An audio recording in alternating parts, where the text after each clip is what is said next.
솔직히 말씀드릴게요. 저는 아이들을 오래 가르치면 가르칠수록 영어 독서의 목표는 결국 소설이어야 된다는 생각이 점점 더 강해졌습니다. 영어를 잘하는 아이들을 보면 책을 많이 읽은 아이는 많습니다. 그런데 원서로 정말 오랫동안 성장하는 아이들에게는 한 가지 공통점이 있었습니다. 결국 소설을 즐겨 읽는 아이가 된다는 것입니다. 오늘 영상을 끝까지 보시면 왜 소설이 원서 수업의 목표가 되어야 하는지, 왜 많은 독서 전문가들은 결국 소설을 이야기하는지, 그리고 왜 소설 읽기가 영어 실력뿐만 아니라 공부와 삶에 영향을 미치는지 연구와 실제 사례를 통해서 확실히 이해하게 되실 거예요. 특히 영상 후반부에서는 OECD 35개국 25만 명의 학생을 상대로 한 연구 결과를 통해 왜 신문도, 잡지도, non-fiction도 아닌 오직 소설만이 특별한 결과를 만들어낸 점에 대해서도 이야기 나눠보겠습니다.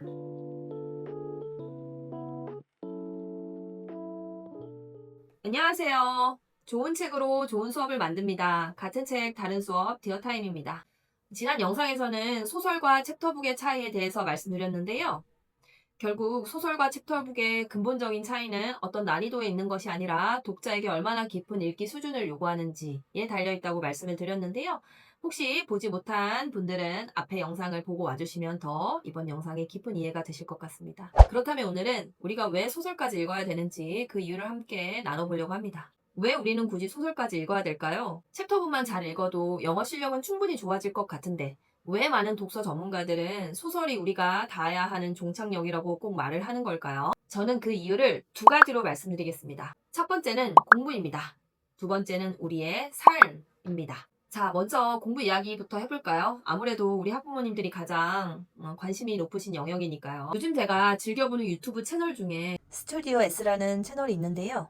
학부모님들도 좀 즐겨보실 것 같아요. 학생들의 인터뷰를 보면 공통점이 좀 있는데요. 많은 학생들이 어렸을 때부터 독서를 즐겨했다는 이야기는 흔히 볼 수 있는데요. 그런데 그 중에서도 소설을 읽었다는 아이들이 의외로 자주 등장합니다. 예를 들어 제가 최근에 봤던 영상들에서도 이런 이야기를 찾아볼 수 있어요.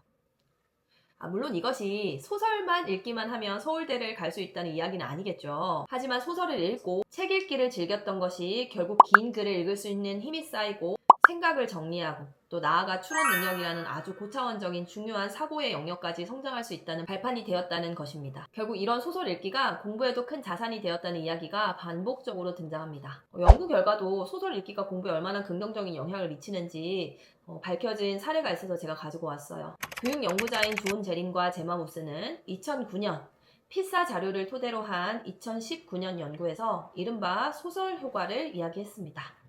35개국 25만 명 이상의 청소년을 분석한 결과인데요. 소설을 읽는 학생들은 그렇지 않은 학생들보다 읽기 성취도가 높았다고 합니다. 흥미로운 점은 신문, 잡지, 만화, 논픽션에서는 같은 효과가 나타나지 않았다는 것입니다.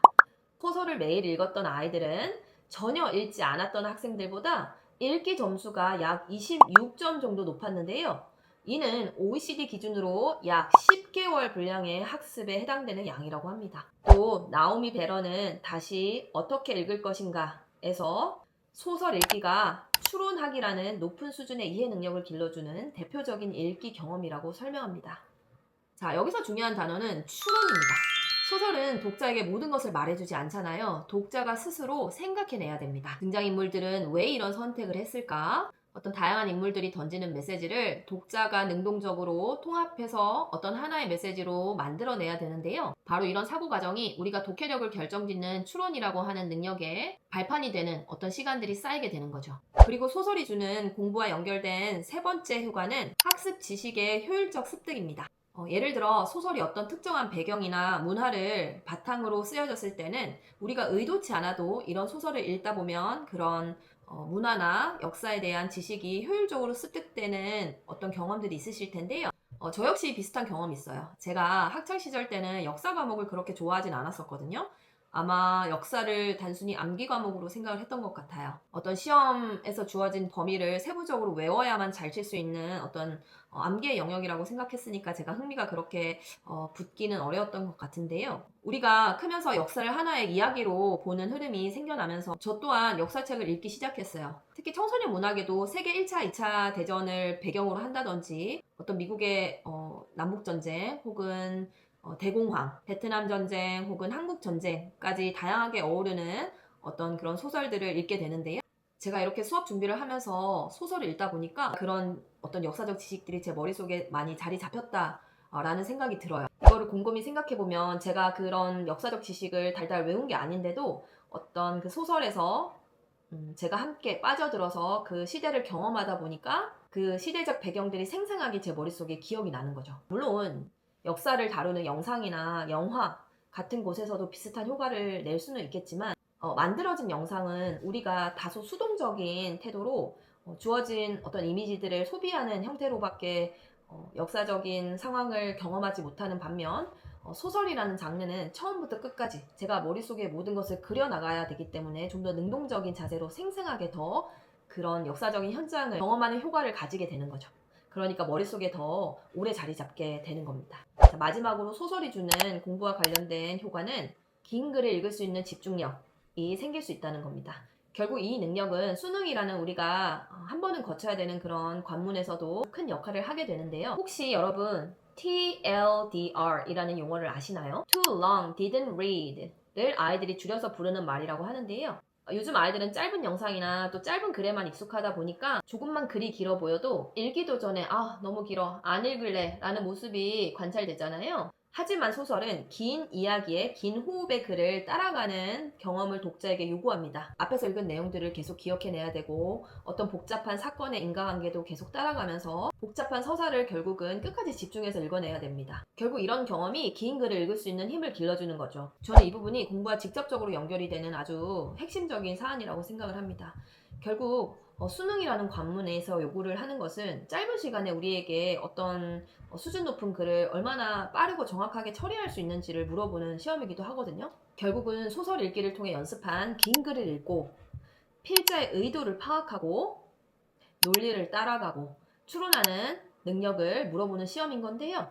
결국은 수능 영어는 결국 문학 시험은 아니지만 소설 읽기로 길러지 많은 문학적 읽기 역량이 영향을 긍정적으로 미칠 수 있는 시험인 거죠. 자, 그러면 소설이 줄 수 있는 두 번째 영역인 삶의 영역으로 넘어가 보겠습니다. 자, 소설이 삶에 긍정적인 영향을 미칠 수 있는 첫 번째는 바로 한 사람의 시간을 걸어볼 수 있는 경험을 우리에게 준다는 것인데요. 결국은 공부와 연결되는 이런 부분들도 중요는 하죠. 하지만 우리가 결국은 어떤 삶의 가치를 발견하고 우리가 삶을 좀 더 풍성하게 바라볼 수 있는 가치관이 정립된다는 게 결국은 소설 효과에서 우리가 궁극적으로 가져야 되는 가장 중요한 점이 아닐까요? 결국 소설은 우리의 삶을 풍성하게 해주는 매체인 거죠. 소설은 한 작가가 정말 오랫동안 고민한 그런 경험들을 단 몇 시간 만에 독자가 경험하게 하는 아주 특별한 장르입니다. 노벨 문학상을 수상하신 한강 작가님의 인터뷰 중에서 작가님은 한 작품을 완성하는데 길게는 6년에서 7년 정도의 시간이 소요된다고 말씀하셨는데요. 결국 한 권의 소설책에는 누군가의 오랜 고민과 어떤 삶을 바라보는 시선이 통째로 담겨 있는 거잖아요. 그런 여러 가지 고민들이 응집된 소설을 많이 읽다 보면 우리의 삶이 더 풍요로워질 수밖에 없는 겁니다. 저는 이것이 소설이 가진 가장 큰 가치 중에 하나라고 생각을 하는데요. 절대로 경험할 수 없는 100년 전의 사람들의 어떤 삶을 생생하게 우리가 경험하게 도와주기도 하고 또 나와 전혀 다른 사람들의 생각의 흐름을 따라가게 도와주기도 합니다. 소설은 결국 우리가 한 번도 살면서 생각하지 않은 방향으로 우리의 시야를 넓혀주는 그런 매체인 거죠. 소설이 우리 삶에 영향을 미치는 긍정적인 두 번째 영역은 공감의 능력을 올려준다는 것입니다. 자, 오바마 미 전 대통령이 미국 시민들이 반드시 가져야 되는 삶의 가치 중 가장 중요한 것으로 공감 능력을 뽑았는데요. 그 이유는 미국이라는 사회 자체가 아주 다양한 문화의 사람들이 모여 사는 곳이기 때문에 다양함이 존중되지 않으면 사회의 평화가 깨질 수밖에 없는 구조의 사회잖아요. 그런데 나와 다른 다양한 사람들을 존중할 수 있는 어떤 근본적인 바탕은 무엇이 있을까요? 바로 타인을 이해하는 거. 이해하려면 바로 타인의 마음에 공감할 수 있는 능력이 필요하다는 거죠. 그리고 나아가 오바마 미국 전 대통령은 이런 공감의 가치를 연습할 수 있는 가장 좋은 장치가 소설이라고 얘기를 합니다. 공감은 결국 누군가를 이해하려는 노력에서 시작됩니다. 요즘 일어나는 생각도 하기 싫은 그런 끔찍한 뉴스들은 어쩌면 우리가 타인을 이해하는 그런 공감력의 부족에서 오지 않을까요? 소설은 우리가 타인을 이해하는 연습을 가장 안전하게 해주는 그런 공간입니다. 저는 그래서 아이들이 본격적인 입시가 시작되기 전에 반드시 소설의 재미를 먼저 경험해 봤으면 좋겠습니다.